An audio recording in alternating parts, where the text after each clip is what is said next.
देख लो, कुछ क्वेश्चंस कर लेते हैं, उसके बाद अगला टॉपिक शुरू करते हैं, ठीक है। क्वेश्चन लिखिए बेटा सब लोग। टू फोर्सेस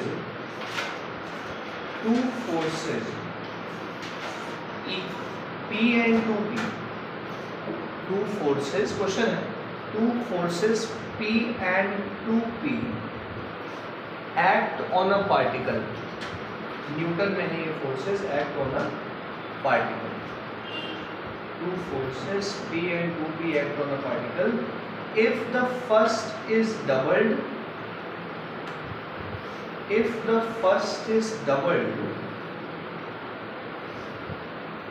ठीक है, and the second is increased by 20 Newton. If the first is doubled and the second is increased by 20 Newton,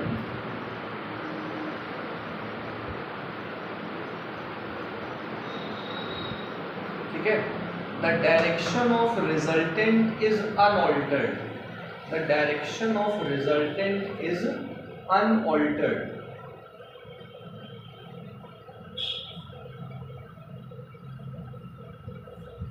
Find P.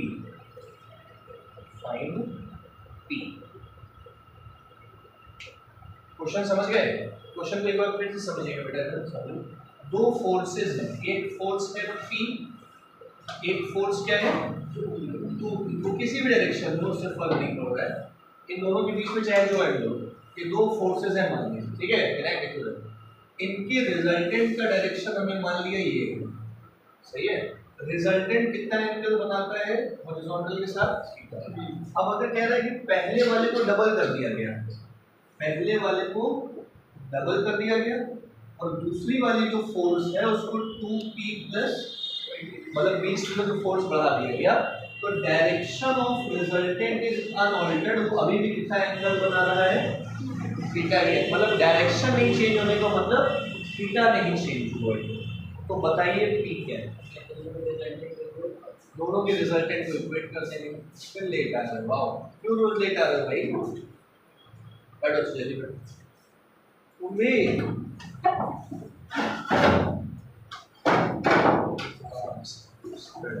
हाँ, क्वेश्चन समझ गए क्या है? रिजल्टेंट जो है वो अनअल्टर्ड रह गया है। तो भैया ध्यान दीजिए बेटा, जल्दी से बैठ जाइए। सबसे पहले हमको ये बताइए, मैंने डिराइव करते समय फॉर्मूला बताया होगा थीटा का। tan थीटा का क्या फॉर्मूला था? tan थीटा का फॉर्मूला बताया होगा b sin theta upon a plus b cos theta. ये फॉर्मूला डिराइव करवाया है, एक डिराइव करवाया होगा r equals to under root a square plus b square plus 2ab cos theta, एक ही tan थीटा बना। तो tan theta will be b की जगह क्या लिखोगे? 2p sin theta upon a की जगह p plus 2p cos theta, ये tan थीटा आ गया, सही कह रहे हैं।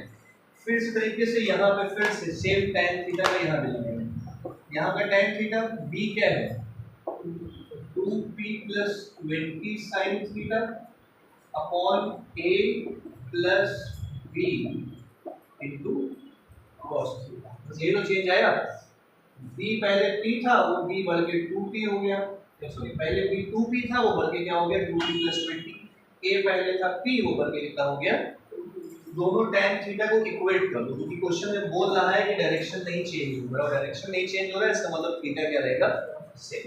इक्वेट कर दो 2p sin theta upon p plus 2p cos theta बराबर 2p plus 20 sin theta upon 2p plus 20 cos theta.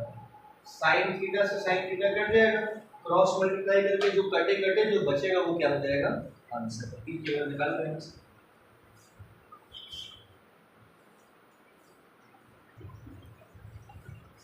समझ गए? तो जब क्रॉस मल्टीप्लाई करके सॉल्व करोगे तो p की वैल्यू क्या आ जाएगी 10। अगला क्वेश्चन देखो,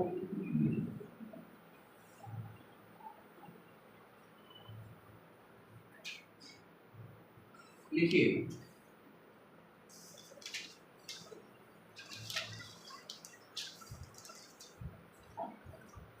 बोले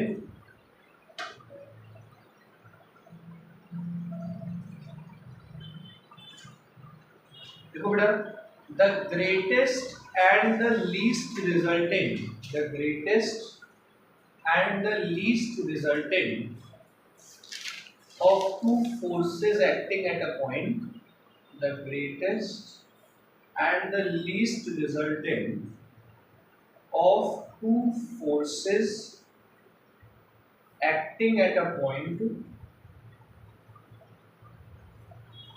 are 29 Newton and 5 Newton.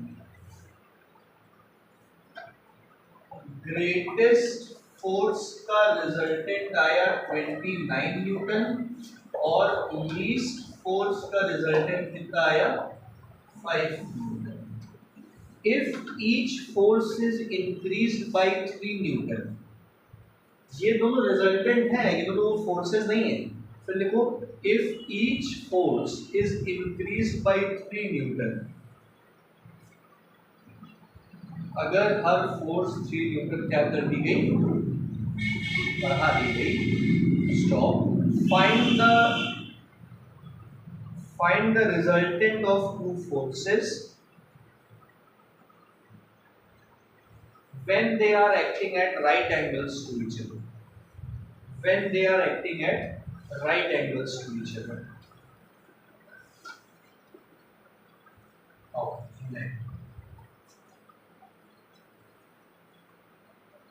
They are acting at right angles to each other. Board पे देखो भैया, दो फोर्सेस हैं, मान लो दोनों फोर्सेस कौन कौन सी हैं, let the two forces be F1 and F2। इन दोनों की ग्रेटेस्ट फोर्स अखंडा 29 है और लीस्ट फोर्स रिजल्टेंट क्या है, मतलब ग्रेटेस्ट जब बोले इसका मतलब इन दोनों का सम 29 है और जब लीस्ट बोले मतलब इन दोनों का डिफरेंस 5। भाई हमने कई रिजल्टेंट आपको बताए, 3 केस बताए थे हमने याद होगा आपको।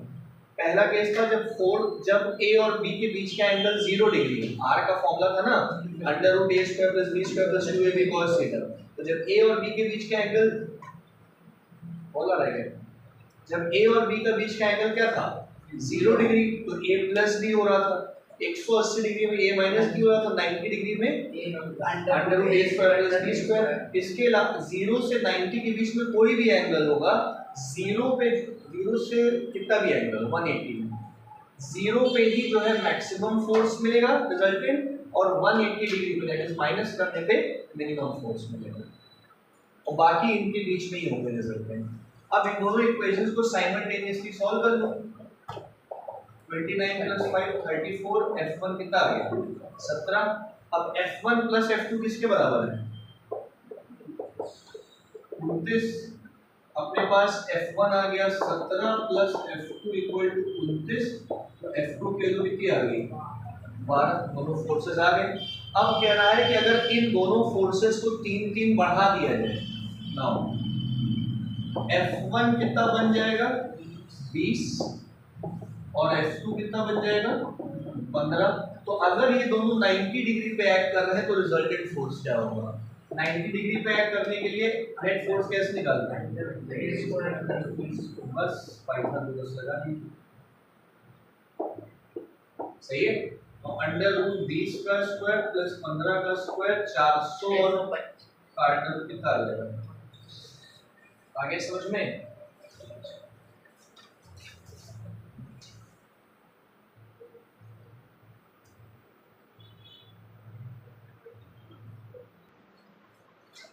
अगला क्वेश्चन लिखो बेटा कि हाँ जितने भी अभी तक कोई टॉपिक्स करा चुके हैं सबके मिक्स क्वेश्चंस करा रहे हैं, ठीक है। लिखो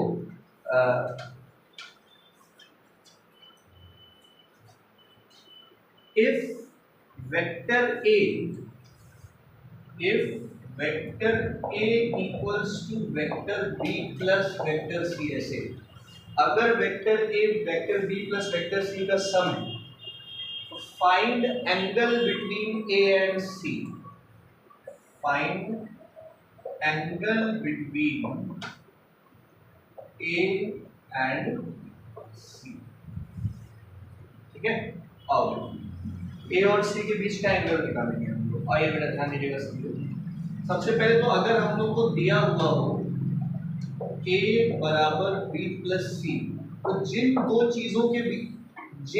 चीजों के बीच का एंगल निकालना है उनको एक तरफ ले लो। किन दो चीजों के बीच का एंगल निकालना है? तो a और c को एक तरफ ले लो। a minus C equal to क्या आ गया b।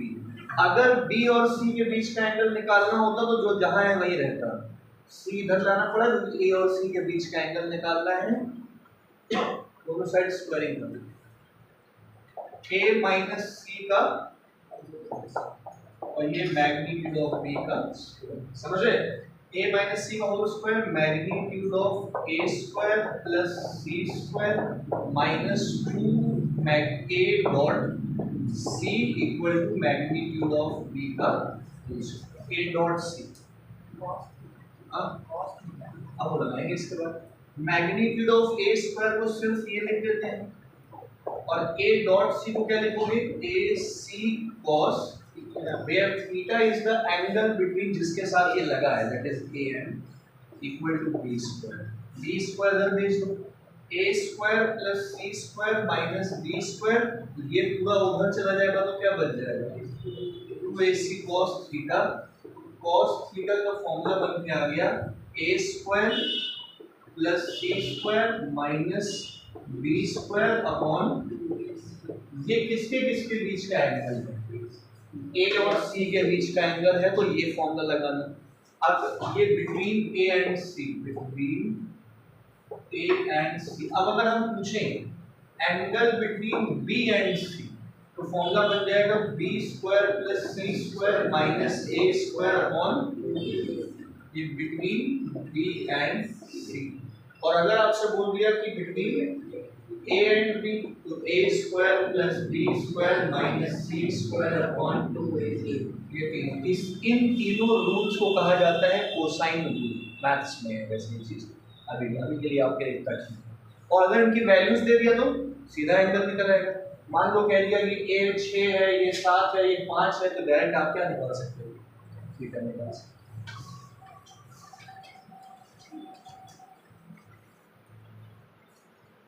ये अगला क्वेश्चन आपके लिए होमवर्क रहेगा जो बोल के लिख रहे हैं। देखो पी क्यू आर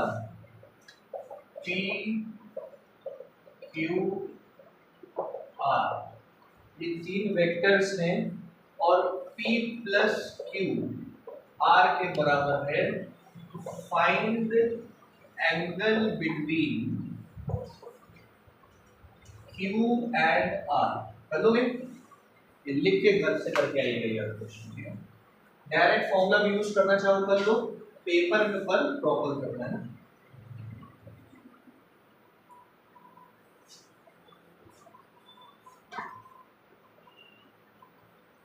समझ गए? अगला क्वेश्चन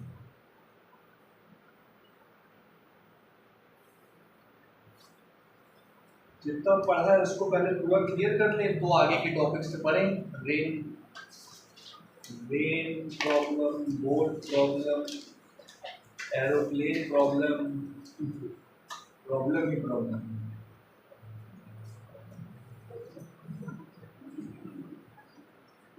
हटा दें?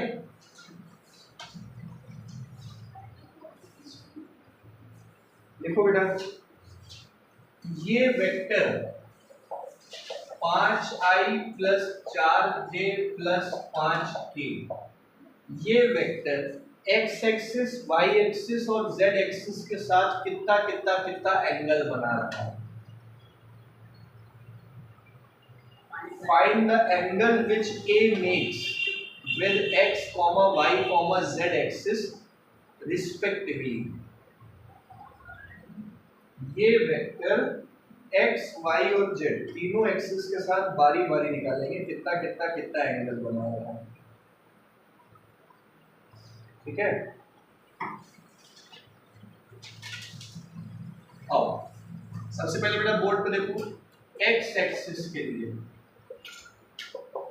क्या दो वेक्टर्स के बीच के एंगल का फॉर्मूला हमने ये बताया है cos theta equal to vector A dot vector B upon magnitude of vector A magnitude of vector, ये फॉर्मूला बताया ना, A dot B equals to AB cos theta, तो cos theta equal to A dot B upon lambda AB, सही है। तो अगर हम लोग बात करें x एक्सिस के लिए, x एक्सिस के लिए आप लोगों को करना क्या है, a की जगह तो यही लिखोगे 5i + 4j + 5k, b की जगह आप लोग x एक्सिस के लिए बस क्या लिख देना, unit vector of x axis upon under root of इसका मैग्नीट्यूड क्या आएगा 25 16 25 और इसका मैग्नीट्यूड, अच्छा i वाला सिर्फ i से मल्टीप्लाई करेगा, 5i डॉट i क्या हो गया अपॉन अंडर रूट 50 और 16 66, तो ये एंगल आ गया, सही है। cos इधर भेज देना, cos इनवर्स हो जाएगा। इसी तरीके से y एक्सिस में आपको क्या करना होगा, बस cos थीटा वाले फॉर्मूले में a को तो a लिखो 5i + 4j + 5k, b की जगह क्या लिखोगे अपॉन अंडर रूट ये वही आएगा और इसका मैग्नीट्यूड 1, बस ऐसे सॉल्व कर लो। इसी तरह लास्ट में क्या दोगे k, बस ये 4j वाला j से मल्टीप्लाई होगा तो ऊपर क्या बनेगा 4/√66। अब बताओ डायरेक्ट बताओ z एक्सिस के लिए आंसर क्या है 5/√66। बोलो बात समझ में आ गई पक्का।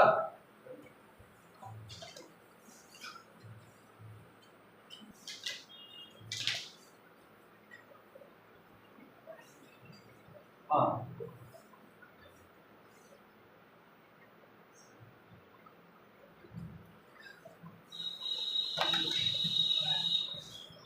देखो भैया सब लोग क्वेश्चन लिखिए अगला, फाइंड अ यूनिट वेक्टर,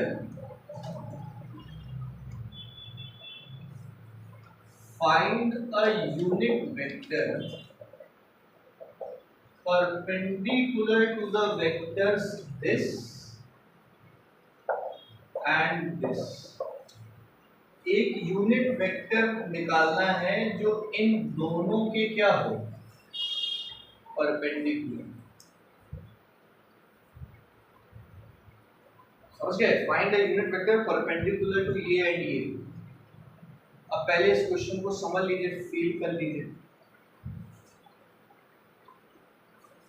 सुने, मतलब एक वेक्टर ये है, मान लो ऐसे, इसके भी परपेंडिकुलर होना चाहिए ये यूनिट वेक्टर और दूसरे के भी परपेंडिकुलर होना चाहिए, मतलब इस चीज का यूनिट वेक्टर निकालना है जो इसके और इसके दोनों के क्या है परपेंडिकुलर। तो ऐसा क्वेश्चन जब भी आ जाए आप ये फॉर्मूला यूज करो, unit vector perpendicular to two vectors के लिए a क्रॉस b निकालने के बाद उसी के मैग्नीट्यूड से क्या करोगे, यूनिट वेक्टर कैसे निकालते हो, किसी वेक्टर को उसके मैग्नीट्यूड से डिवाइड करके, unit vector perpendicular to two vectors के लिए उनके क्रॉस प्रोडक्ट को उनके मैग्नीट्यूड से डिवाइड करके। इस फॉर्मूले को दिमाग में रखने में, ठीक है, आगे समझ में, ये दोनों पैरेलल थे, हाँ क्योंकि ये दोनों क्या होंगे पैरेलल,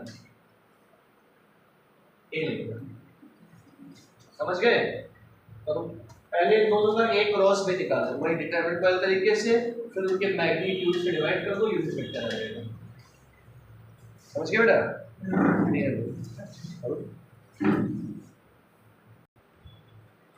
हो गया, एक क्रॉस भी निकाला विनायक,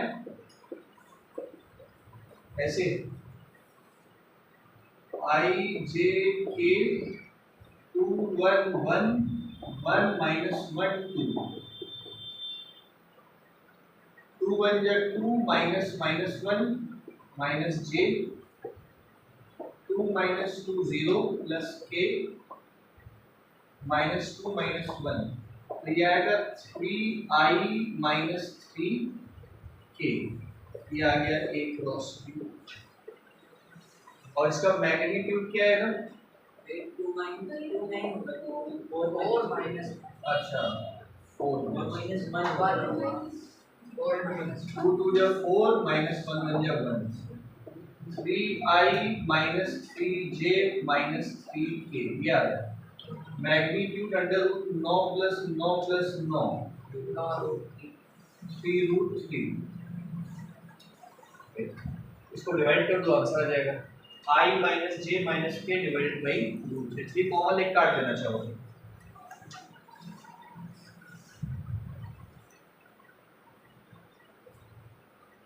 ठीक है।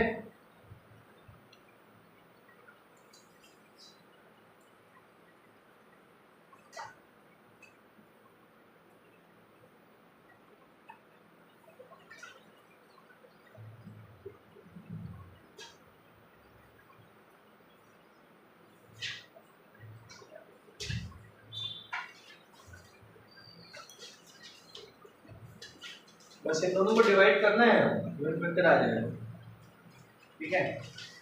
अब देखो बेटा, अगर मान लो कहता, बोर्ड पे देखिए, बेटा देखो, कहता कि इसका यूनिट वेक्टर नहीं निकालना, मतलब यूनिट वेक्टर का क्वेश्चन हो गया। अब कहता कि ये वेक्टर बताइए जिसका मैग्नीट्यूड 10, ये वेक्टर बताओ जिसका मैग्नीट्यूड क्या है 10, और वो इन दोनों के परपेंडिकुलर है। तो पहले इसका यूनिट वेक्टर निकालते हैं, उसको 10 से क्या कर देंगे, मल्टीप्लाई कर देंगे। यूनिट वेक्टर निकालने के बाद बस मैग्नीट्यूड से मल्टीप्लाई कर देना, वो वेक्टर आ जाएगा। जैसे अगला क्वेश्चन देखिए, find the vector whose length is 7, length is 7 मतलब magnitude, find the vector whose length is 7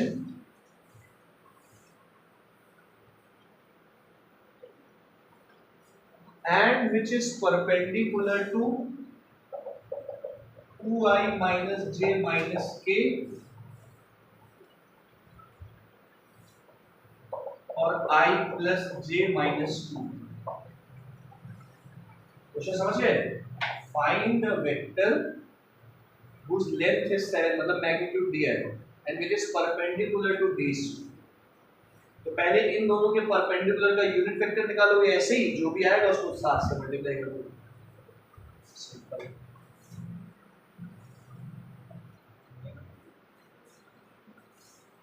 अब जरा देखो इधर सब,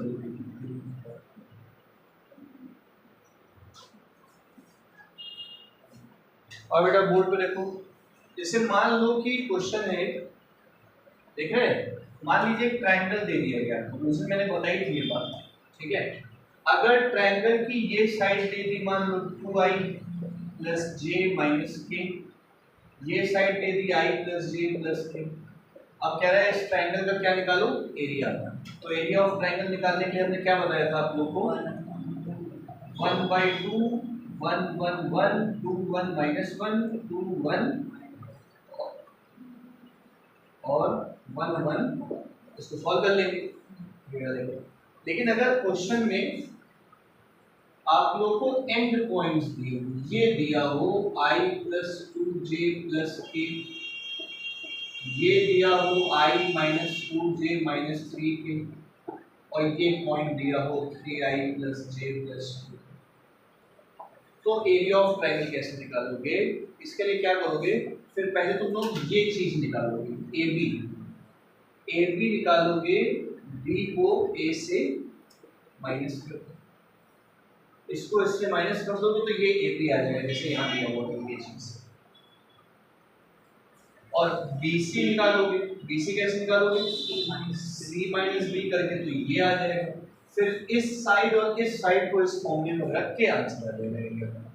अगर साइड्स ही दी हैं तब तो सीधा रखोगे, साइड्स ना देके एंड पॉइंट्स दे दे, वर्टिसेस दे दे, तो इसको इससे माइनस करोगे AB आएगा, इसको इससे माइनस करोगे BC आएगा, फिर AB और BC की मदद से ये फॉर्मूला लगा के आंसर आ जाएगा।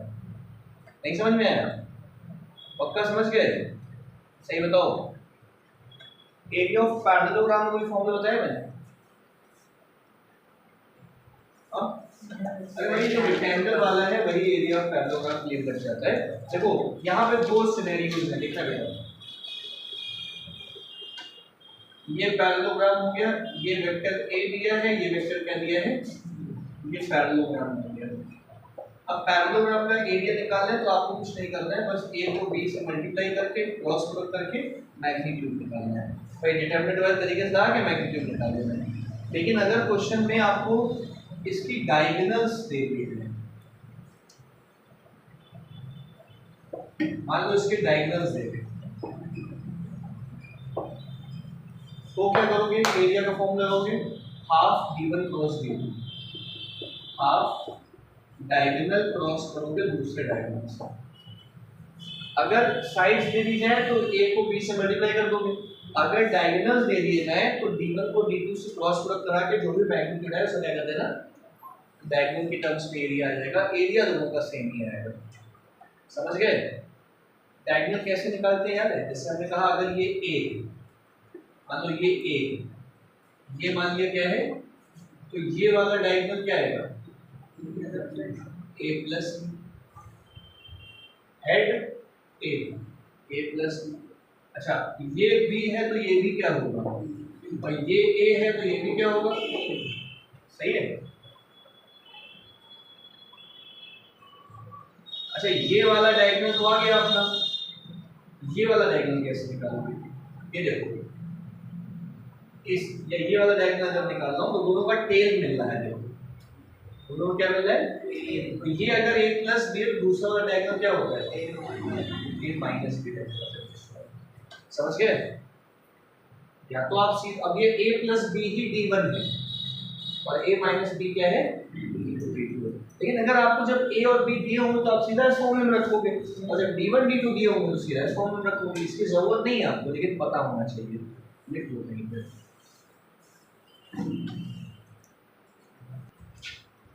अगला क्वेश्चन लिखिए बेटा, find the moment about, find the moment, moment मतलब moment of force, torque, find the moment about point 1 minus 1 minus 1, 1 minus 1 minus 1 of the force 3i plus 4j minus 5k acting at point 1 0 minus 2।